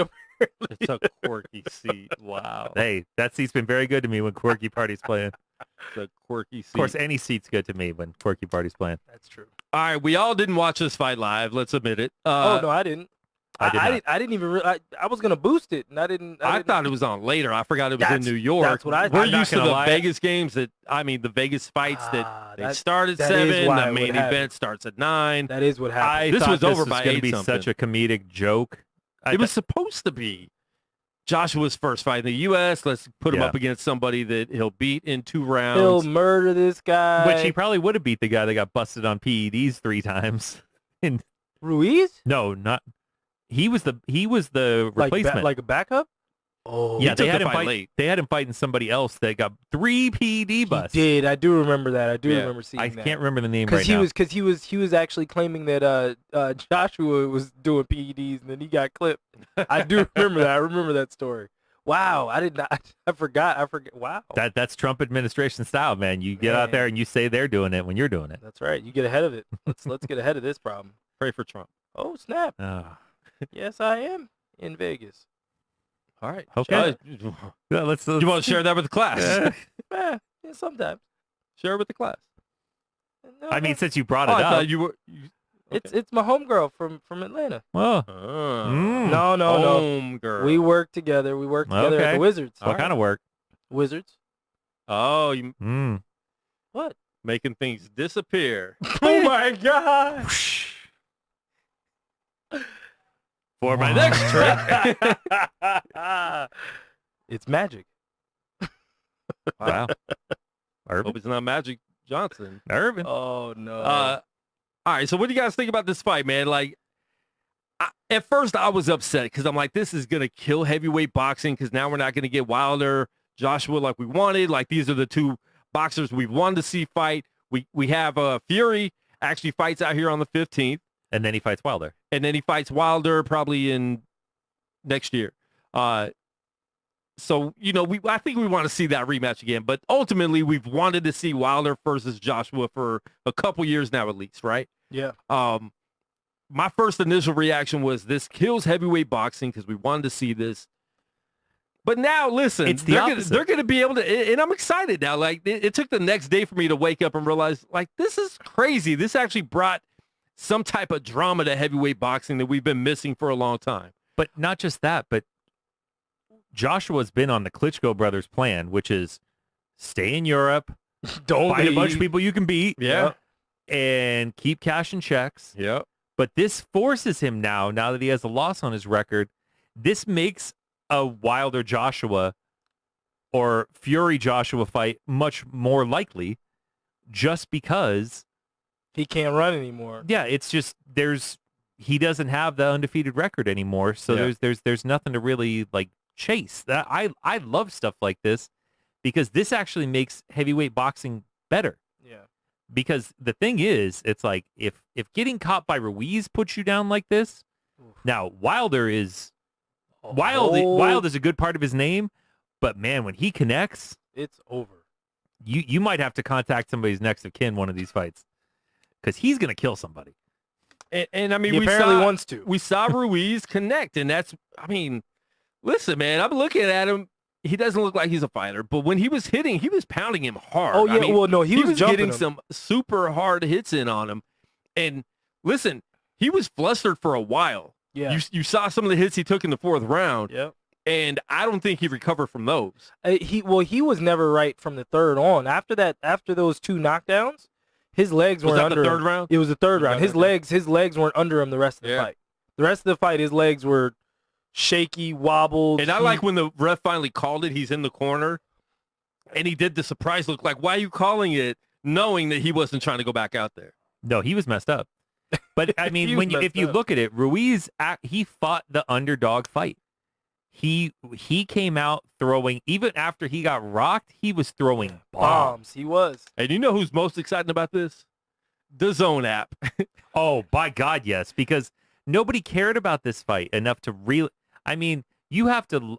I enjoy boxing. I like watching good boxing, but this did me to not look like good boxing, so I had no interest in watching this fight. If I knew the fight was going to be how it was, I would have paid the $20 for that. I would have. However, the rematch, I will absolutely watch. This is anybody that thinks this was bad for DAZN is crazy. No, this it's is amazing. This is the It's best amazing. news that ever happened for them because most of the fights they've had on there, it's like Canelo beating guys that you know he's going to beat. Yeah. And this was going to be a guy that you knew Joshua was going to beat. That was the whole plan. It was his first trip into America. Best laid plans. That was uncalled for. I had to search through the hard drive to find Quirky Party, but I did find it. That should be was a first on the daggone- list. We'll get back into Quirky Party in a minute because we do have some trivia. Woo! Dang, a one-on-one trivia? You want to do that, Josh? I don't know. That's a bad idea Josh for might him. be busy. Yeah, Josh has things going on. He's planning a trip over to Buckhead. She lives outside of Buckhead. I hate you so much. That's so funny. You want to call her up so we could all? No. I mean, you can call her, but I mean, No, she that's didn't. weird. But I mean, she worked at the NFL for 12 years. All right, bring her in. Yeah. No, she actually says she's only here for one night. One's all you need, right? One night, one mutual friend, Josh. One night only. No. Wow. Yeah, no. She worked at the NFL.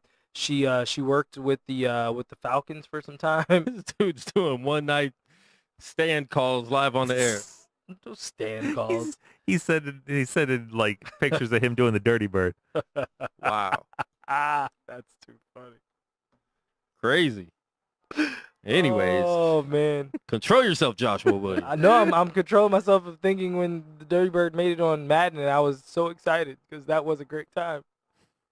That was when I knew video games had made it into the next generation. He's flustered right now, Dave. You can tell, Next right? generation. He's shaking. He drank that whole water bottle. One mention of Buckhead, and that was all she wrote. Wow. Oh God. Anyway. Go visit the Coca-Cola factory. So what do you think this does for heavyweight boxing, Josh? We were talking about Anthony Joshua and Andy Ruiz Jr. fight that happened on Saturday. I'm not sure if you knew what we were talking about or not. Thanks, though. Like back to what Dave was saying, I think that it does help it. The heavyweight division's been down for so long. Middleweights and the welterweight divisions, we don't ever talk about freaking Lomachenko ever, and he is. I would love to talk about Lomachenko. I know you would, and I would too. But anyway, I'm just happy to be on borrowed time right now in boxing. I think to Dave's point, it does help. And if it does force, because Wilder and Joshua already had a scheduled fight that came out literally right before this fight. So now it's like, well, how does that fight? Like, does Wilder mess around and go get all the belts now, and then You mean Wilder Fury? No. Because Wilder and Fury have a fight. Yeah, set they up. got a fight Thank you. That's what scheduled, it is. but That's what yeah, it is. Yeah, it's not Joshua. That's Joshua's right. still That's right. ducking. Joshua He's still has- ducking? Yeah, he's been running. well, his time to duck is no longer. Well, here's the other problem too. Fury has another fight before the Wilder fight. That's right. rematch. Next week. Yeah, the 15th out here at the Cosmo, I believe. No, it's MGM Mandalay. Grand. Is it Mandalay? Oh no, it might be. I saw the sign at MGM. I think at Mandalay. I think it is at MGM. Oh, I just saw because I saw it earlier today because I was literally gonna see if I could get tickets. Okay. But I'll let you guys know if I'm able to score 4. You better go. Oh, I'm in. What are you talking about? Boxing? Come on. No, okay, all right. what was the last thing I said that I wanted everybody to go to, and everybody was like, "Oh, I'm not going to that now." I was like, "You guys said you would go." Your Valentine's event? No, you crazy rat. No, I was going to that. It was anyway. It's at MGM Grand. What was the other? I got tickets to some sporting event. Was it? It wasn't the light. Oh, I mean, we went. It was the no. It was the it was College basketball. College basketball. I went to everything you invited me to. It was college basketball. I was working, and I didn't realize it was the women's because I was gonna get I was getting it for both, and I didn't realize I got women's. I was like, oh, I'm a day early. Oh, they got me. Yeah. So I had 4 tickets that I just sat on. I did not go pick them up. But if Fury loses, then that makes that the Wilder rematch a little less. Yeah, of course. I think he's ready. Fury, I think, has been getting ready. He was in great shape for that Wilder fight. Yeah. And I mean, after this, you are on high alert. Yeah. But I do like that there's heavyweight boxers that we know again. Yeah. Instead of, Klitschko. I mean, the Klitschkos were almost the death of the boxing entirely. Well, they took the belts and ran. We didn't see them. Well, they would be in Russia. At that point, it was like they died. They were the two best heavyweights, and they would never fight each other. And all you were fighting was against like crappy guys. And the funny thing is, especially Vladimir still took stupid losses. Yeah. But then he kept winning for 11 years. But he has some bad losses on that record. And they never fought each other. They would never fight each other. I do respect them for that, but they definitely did separate the belts like the double dragon. And now, Josh, they'll never meet again. Say instead of basketball, you guys came up boxing, and you and one of your brothers were in the same weight class. Would you fight your brother? Yeah. His brother wouldn't even tell him he's in the same city. Right? You'd fight your brother? Yeah. This is what we do. This is what we do, Dave. For money. This is what we do for money. For the title. No, I'm not saying I'm if I have the chance to end him and I know I'm up on the points, I'm gonna end him. No, but yeah, we'll touch it up. I wonder if we asked your brothers if they heard you talk about ending them. I have a feeling. No, well, they probably ended you in a few fights over the Not Jerome. I'm not talking about Jerome. Jerome's the only person I ever actually got a swing on. I hit Jerome as hard as I could. How'd that go? One time I jumped. I ran in my room and locked the door. And I stayed in. First off, I knew you had to have jumped. Oh, well, I was like in like 8th grade. I was like 8. I was in like 2nd or 3rd grade. And he was like showing off in front of his friends and was talking trash about me. And I like jumped up and I let him have it. Bang! Hit him right in his face and ran in the room, locked the door. I still remember that one. Dang. But see, Jerome would hit me, but he never he'd always hit me in my arm. Johnny would like hit me in my stomach and be trying to like really hurt me. And I always felt bad when Johnny hit me. Johnny would make me cry when he hit me. So, well, I bet you if Jerome would have like tried to hit you. Yeah, no, Jerome wasn't well. trying to hit me. Like he would just hit me to like prove a point. It's like shut up, little boy. Yeah, basically that was about it. Wow. All right, Dave, Josh, 2 minutes right now. Oh, clicker's on. We need clickers. Who gets first? You gonna talk about soccer or French Open first? Raise your hand. Well, French Open. Oh, you beat me to All right. it. Serena my lost. hands on the phone. Huh? Serena lost. Yeah. All right, go ahead. Oh, you got 2 minutes. Go. Oh, okay, great. Yeah, Serena lost. My bad. Osaka. Yeah. Osaka lost. She had, I think she was 10-0 the last over the last majors. I think it was more than that. 11-0. I think it was like 16-0 or something. Anyway, she hadn't lost. She had won because she had won back-to-back majors. Okay. And yeah, those sad times. I personally don't like her because I don't like her face. It's just me. Wow. Just me. I don't. You don't like her because you don't like her face. Well, her mom is just like a little like too like this is super intense. See, Dave, see what happens when I give this guy 2 minutes. What? I don't like her face? You I don't can say like that her about mom? a guy. Misogynistic. No, you can say it about no, any no, guy. no. You can't say it about a woman. You don't like her mom? I'm saying that about anybody. Sure, and I can say that about her mom. I don't. You only say that in the DMs. Oh God. Anyway, no. Her mom. We her need mom to find like, that clip her from mom. that show. Her mom was like, Because he's denying that. I am because I don't remember. We had a whole show dedicated to DM that. assassin. I think it was the day after your Kylie You're Jenner. John Wick in the DMs. Don't tell Todd that. Hey, man, listen, okay?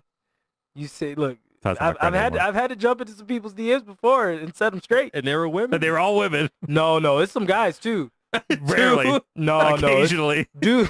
had to up the ratio. Hey, when it was look. 100 to 0, Dude, it was listen. not good. Listen, man, don't be talking reckless on these daggone chat groups.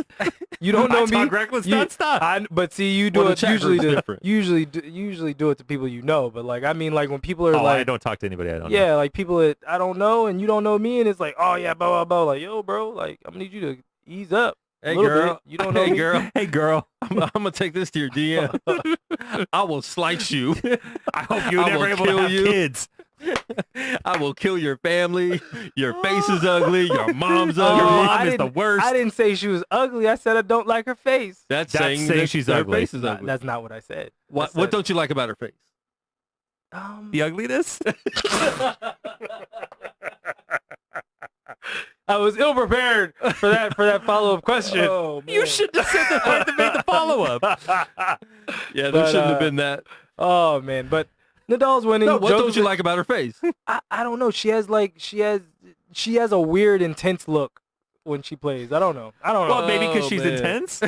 I don't know. It's awkward. Trying to anyway, win? Anyway, no, because Serena is always screaming and yelling. But like it fire. man. Some people fire you up, and some people are like, "Ooh, don't make that face." She has one of those faces. Oh, gosh. Yeah. All right. Anyway, So is it the black part you find ugly or the Asian part you find ugly? Or the mix. that I will not step in. You thought that about was it, though. a good try, sir. The fact you thought about it. I will. So Peter what, Griffin out of what that room. exactly about her face is so problematic? Can you give us something descriptive? Put that in your camera. No, there's a lot of things. Let's see that, Dave. There's a lot of things. You gotta hold No, it. put it in your camera. Yeah, you gotta hold it slow though and let it focus. That's Osaka? Yeah, Yes, that's it. yeah. I mean, that's a bad picture. No, it's not. That's in action. That's this past week. That's at the French Open. She's got Clay in the background. Not Yeah, Klay Not Thompson. jinx. Clay's doing better than that. Clay Clay's just got, hamstring Clay, looks Clay better just than got that. dumped by his other Instagram girlfriend. Man, how would you dump Klay Thompson? He's the best. And how do you know that? It was all over the blogs. What blogs do you read? Well, everything about Kylie Jenner's lip kits, we know that. What kind of blogs He has a do phone you read? alert on that. Rihanna Fenty Beauty just dropped. Hey man, listen. His 2 minutes is You up. gotta- he you gotta know. cut his mic. Yeah, go ahead. It's on Dave now. It's you, on Dave. you took your 2 minutes and went to pop culture. So, for those of you, I hope we're paying attention. The greatest Liverpool team of all time won their 6th European Cup, now known as the Champions League, this year. In soccer. Yes. Sadly, the greatest Liverpool team of all time did not win their league, even though at 97 points, they only would have lost to 2 teams in the history of the league. This year's Manchester City, who they lost to, and last year's Manchester City, who had 100 points. So that's phenomenal. They also would have won any league ever in any of the major divisions. Nobody has ever had a point total like this and lost. It's insanity. However, they won the Champions League. They had to have a miraculous comeback against Barcelona to do so. Jurgen Klopp is a phenomenal manager. He's put together a great, fun-to-watch team.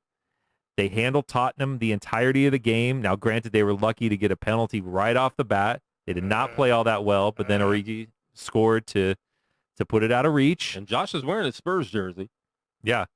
Wrong Spurs. Tottenham Spurs. Hotspurs. These Spurs Hot don't win Spurs. titles. Oh, They don't. feel that European burn. Yeah. Sorry, Steve Nash, but they don't. Was Steve Nash commentating? Yes. No, he's in the studio. Oh, okay. He's actually great in the studio. Yeah. Yeah, He's somebody like was Paul saying Pierce, but the opposite. that. Oh, white. He's good.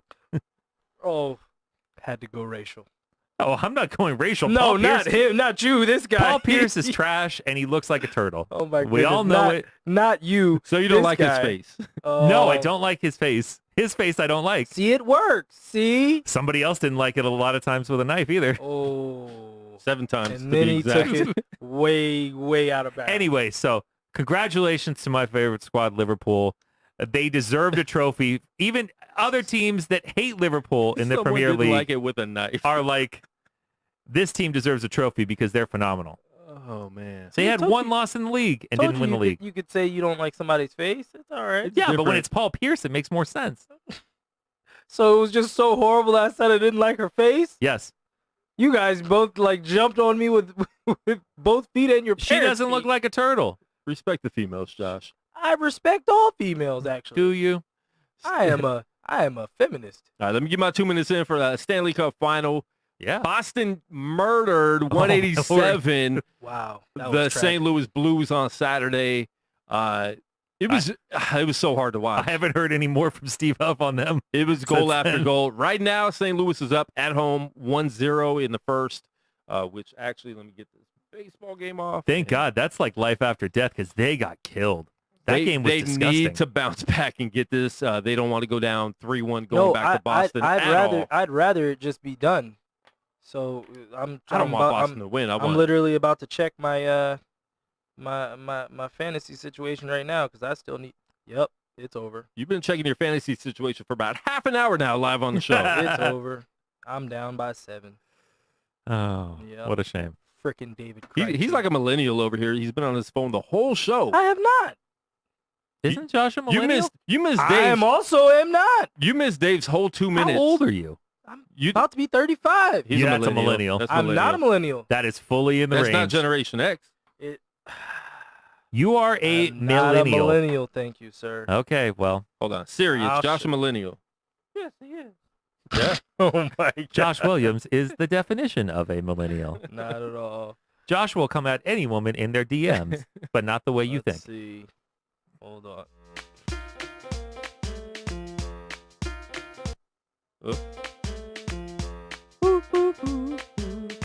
I'm right. Crap. You're right. I don't associate with that group. Well, You didn't you're know in it. you're a millennial? No. First of all, you already got 1 point off Yeah, for trivia. and that's yourself. Wait, what? We're playing trivia? Yeah. Dude, we're almost millennials. You already negative the way 1. that they qualify it, we're close. We're just outside. 81. 81. Whoa. Yep. Yeah, that's not Yeah, right. you're well in there. Yeah, you're We're the fr- beginning of the millennials. You started the millennials. No.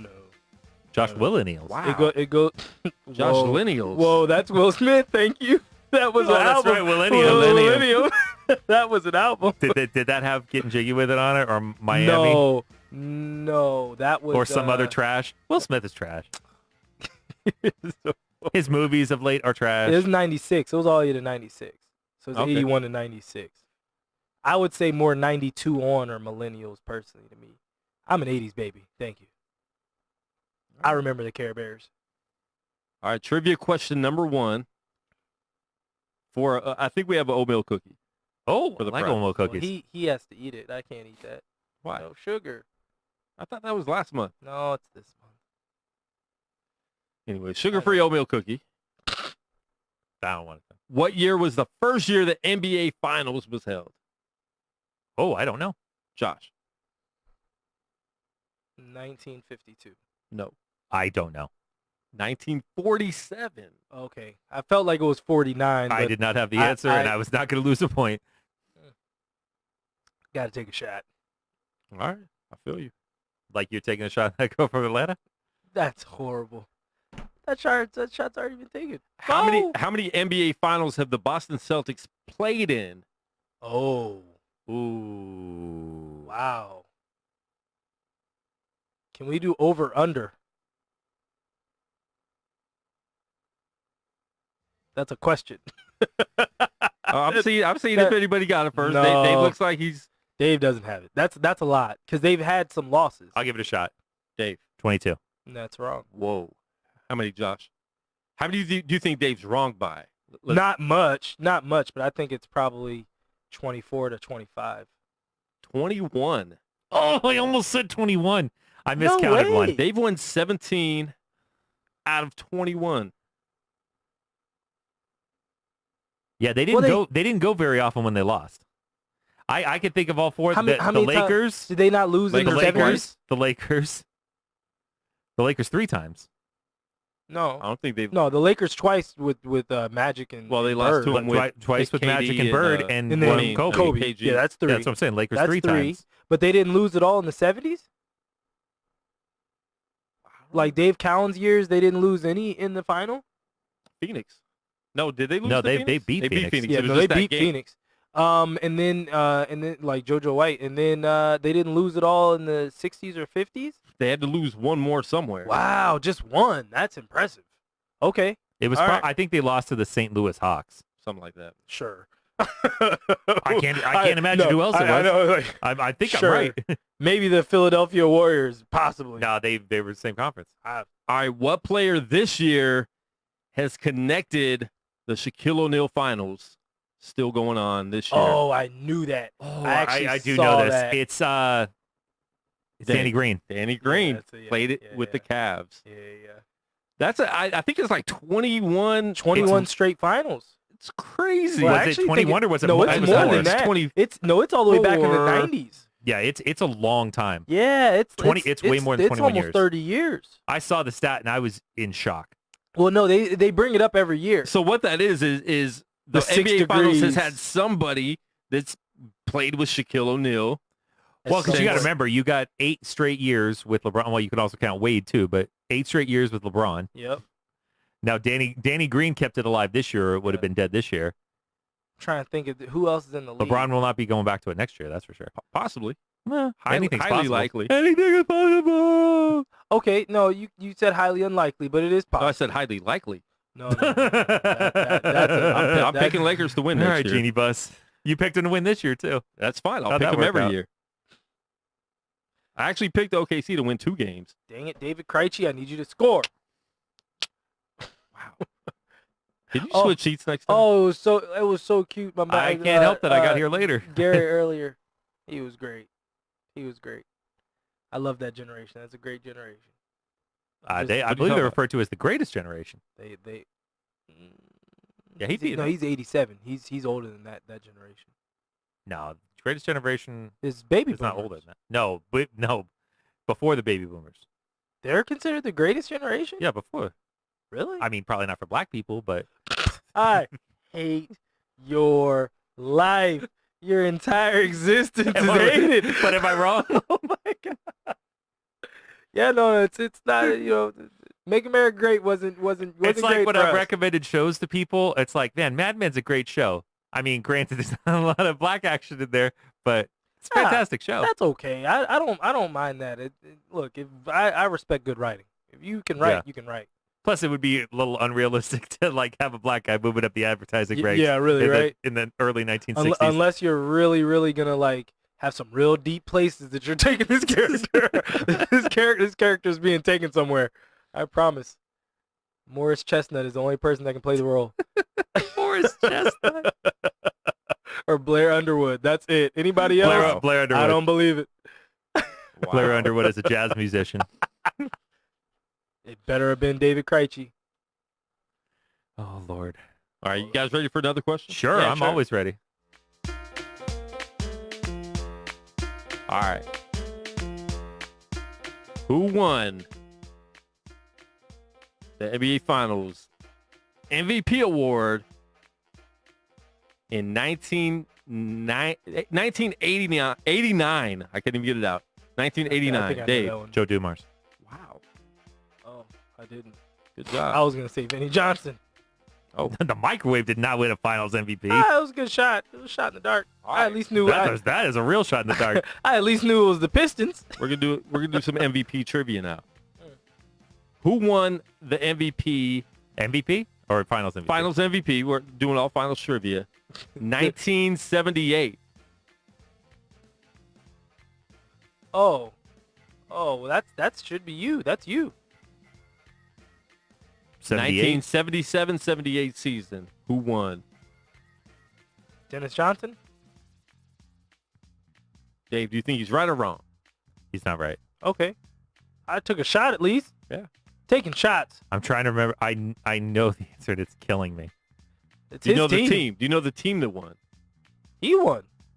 Josh, I'm so disappointed in you. Oh, this is the Bullets You better year. go to This is the bulletsforever.org. Bullets year. Yeah, wrong. Then it was Wes Unseld. Yeah, what's up? I was just gonna say that. Wow. Well, I mean, but we played them back-to-back years. Correct. I never can remember which year we won. It's been that long. It's been a long time. All right. All right, who won the Finals MVP in 1981? Dave. Oh, I know. 81 was Moses Malone.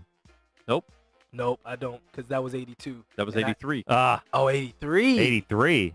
81. Who won Oh, 81? Boston Celtics. It was Larry Bird. Nope. No. Oh no, it was Cedric Maxwell. Cedric Maxwell. It was Good one. cornbread. Cornbread. Yep, Yeah, you're right. It was yeah, Cedric no, Maxwell. You're It right. was. And Bird, what? Yeah, and Bird was in the league. Yeah, no.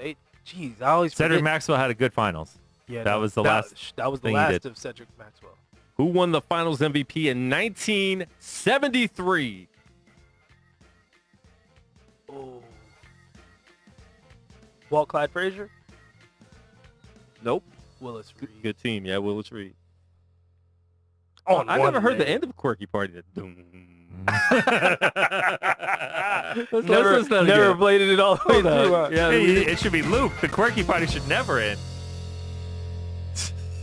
I didn't like. Oh, that's terrible. I hate how it ends so abruptly. It feels like it should like fade out. Or just keep going. All right. A couple more. We'll give you a couple more. 1974 NBA Finals MVP. Go for it. Lou Alcindor? Nope. No, that was too late. He was already in. He was. He's already in LA. I'm gonna guess on this one. Cowens. What'd I say? No, No, close. Right team, Oh, Havlicek. right race. Havlicek. Havlicek stole the ball. What year was Trailblazers? What year was that? 77. 77. 7. Yep. Bill Walton. The big redhead. Yeah, I'm not very good with 70s NBA. All right, 1969.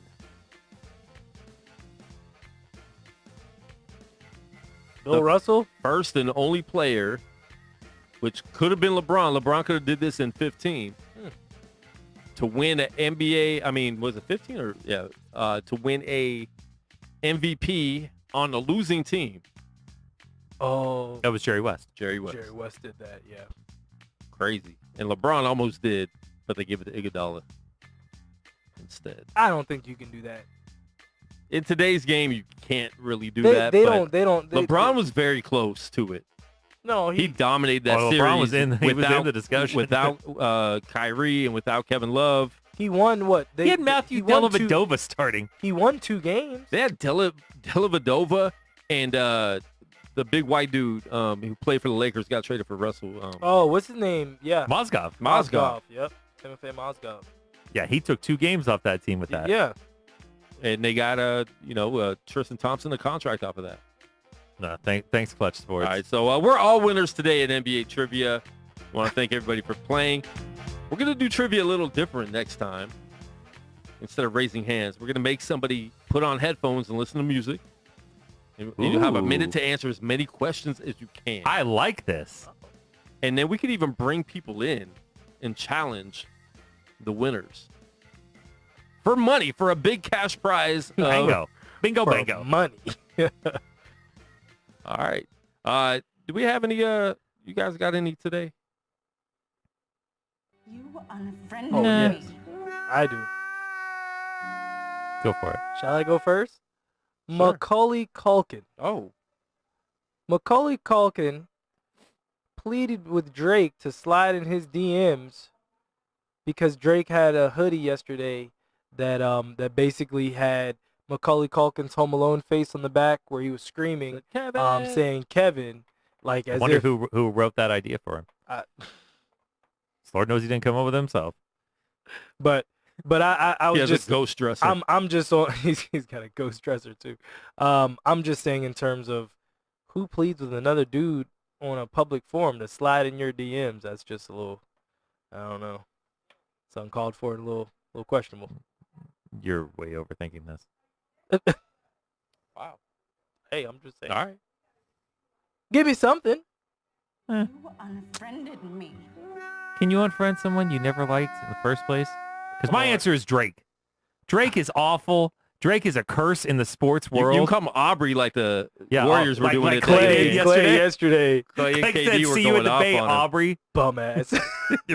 They were going off on him. Well, KD was joining in, but Clay is the one that Yeah. unleashed Aubrey on him. He was And mad. by the way, I mean, Clay's the how in only one world- without the tattoo. How in the world does he have a Steph Curry and KD tattoo Yeah. on his body? Ever. He is just trash walking on the earth. Listen, I like the Drake back and forth. I like the fan interaction. I'm not mad at that at all.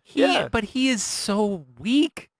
And St. Louis is up 2-1 right And he is just such a bandwagon. He loves everybody. He just wants basketball players to be close to him. Just be friends with him. I don't want to say what I was going to say. However, Good job. he is just awful. Wow. Plus, I'm not a fan of his music either. Really? Go back on Degrassi. Nobody wants you here, Aubrey. Wow. We have Drake live on the line right now. Go for it. Do you think, like real talk, do you think some of the people we talk about, if they actually walked in the room, we would have a different outlook?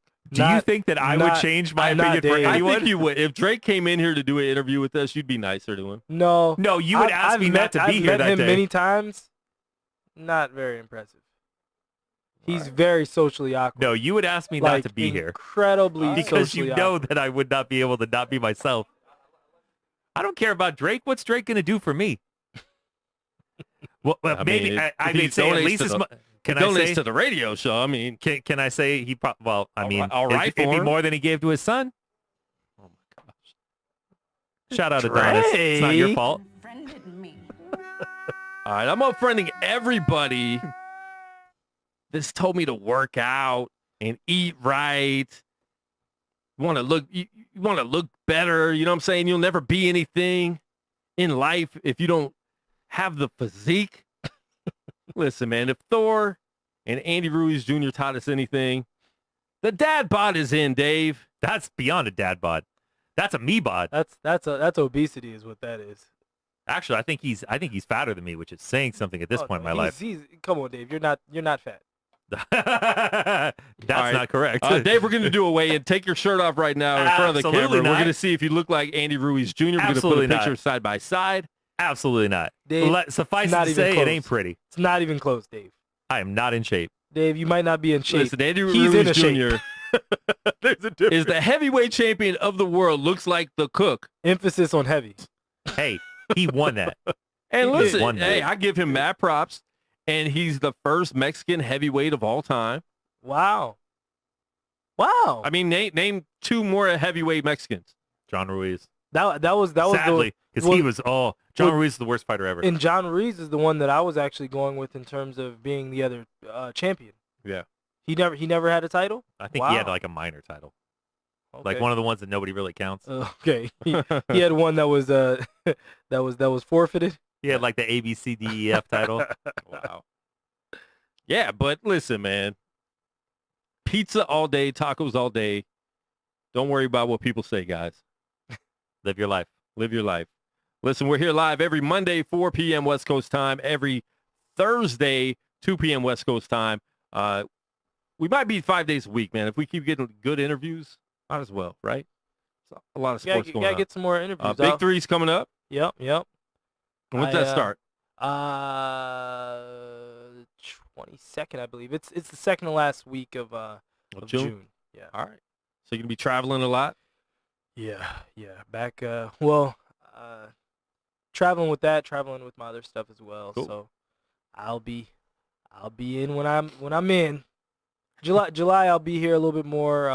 August I'll have some weeks where I'll be around as well. Cool. So We're always happy when you grace us with your presence. I will miss Dave for sure. No, nobody. I mean, misses you'll be me. in the chat group still. Yeah. Summer league's coming up out here. A lot of stuff coming up, man. But we do have, we're going to be talking about the NBA Finals on Thursday, so we'll be done with Game 3, so I'm sure we'll have a lot to talk about there. So tune in, download that Gorilla Cross app, and we thank you guys for tuning in. If you missed the interview, please, man, watch the replay, download the podcast. Make sure you check it out. UNNamed Sports Show right here on Gorilla Cross Radio, gorillacross.com. We're out.